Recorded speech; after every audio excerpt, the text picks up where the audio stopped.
Est-ce que ça t'est déjà arrivé d'être en voiture ou chez toi et dès qu'il y a 30 secondes de silence, tu sautes sur ton téléphone, tu mets de la musique, un podcast ou t'allumes la télé? Pas parce que t'as envie d'écouter quelque chose, mais parce que le silence pour toi est devenu insupportable. Récemment, je discutais en coaching avec une personne qui traverse une période difficile et j'ai réalisé quelque chose en discutant avec elle, c'est qu'on croit tous qu'on règle et qu'on sait contrôler nos émotions de manière totalement naturelle.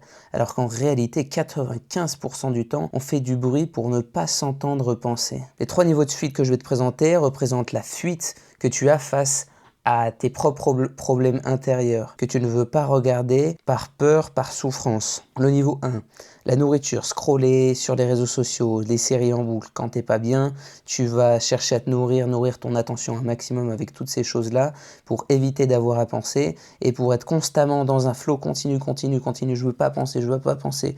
M'arrête pas, allez vas-y, je mange en regardant la série parce que le combo, il est incroyable. Ok, mais du coup maintenant, j'arrive pas à dormir. Allez, resserrer jusqu'à 2-3 heures du matin jusqu'à ce que je sois complètement épuisé. Et après, j'arrive pas à dormir et je me dis, putain, je fais une insomnie, encore une. Et rebelote le lendemain. Le niveau 2, la fuite active. Tu surcharges ton planning. Là, tu dis, vas-y, déclic, ça y est.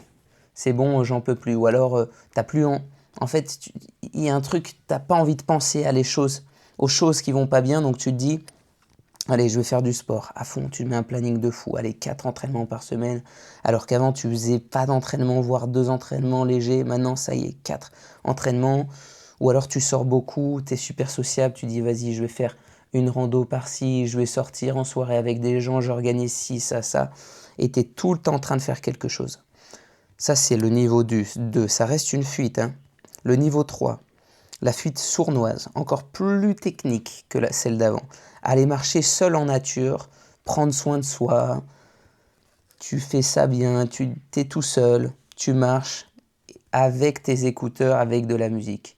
Et tu penses que tu es seul avec tes pensées, mais la vérité c'est que tu te rattaches à cette musique pour pouvoir avoir un fil sur lequel te rattacher. Okay, là où tu es en sécurité, là où tu sais que tu es bien, tu es confort, tu vois. T'es confort parce que tu penses pas au reste. Tu as un cadre qui est joli, tu avances, de temps en temps tu as des petites idées, mais tu as toujours ce fil sur lequel te raccrocher. Du début de là où tu es parti jusqu'à la fin, là où tu es parti, tu as toujours de la musique.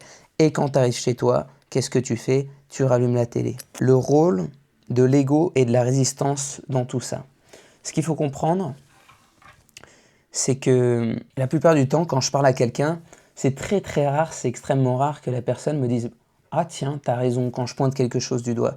Très très souvent, je pointe du doigt le mécanisme et je lui dis « Tu vois, t'es trop sur tes écrans. T'es trop sur tes écrans. » La personne va se braquer. Souvent, dans sa tête, je le vois sur la tête de la personne, même si la personne a payé, que c'est du coaching, elle se dit « Ah, c'est chaud de me parler comme ça, en fait.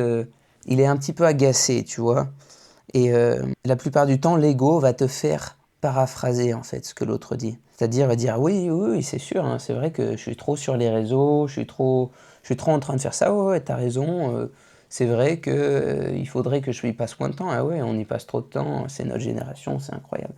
Mais en fait, quand tu paraphrases, tu rentres jamais vraiment au cœur du sujet. Tu tournes autour du pot sans jamais aller au point là où ça fait mal. Ok?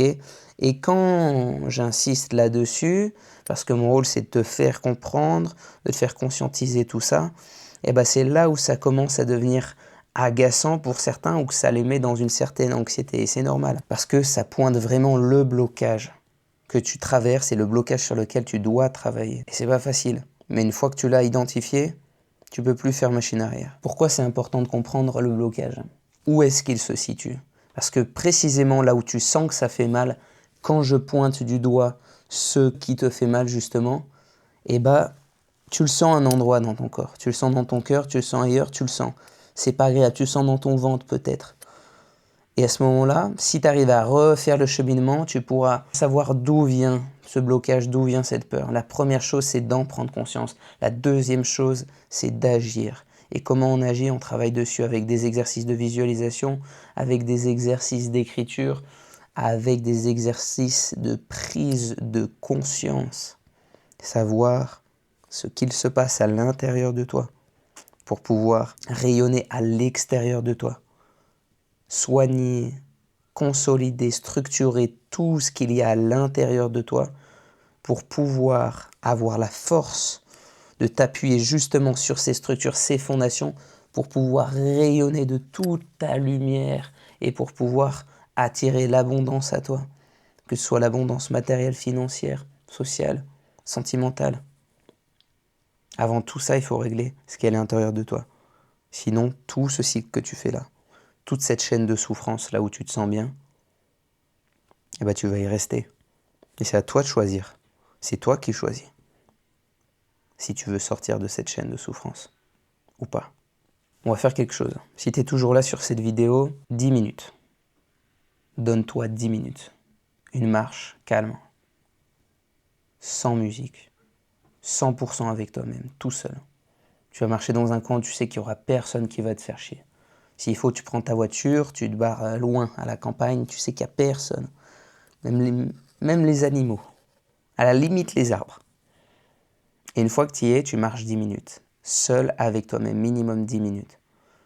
Les premières minutes, ça va être chiant. Celle d'après, tu vas commencer à être seul avec toi-même, à ressentir toutes ces pensées que tu ne t'autorisais pas à ressentir.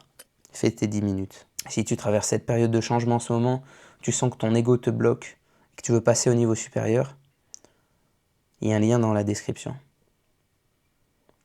15 minutes gratuites avec moi. On parle ensemble de ta situation et j'essaye de trouver des solutions pour toi. Il y a toujours des solutions. Faut garder espoir, garde la foi. Sois fort. À la prochaine.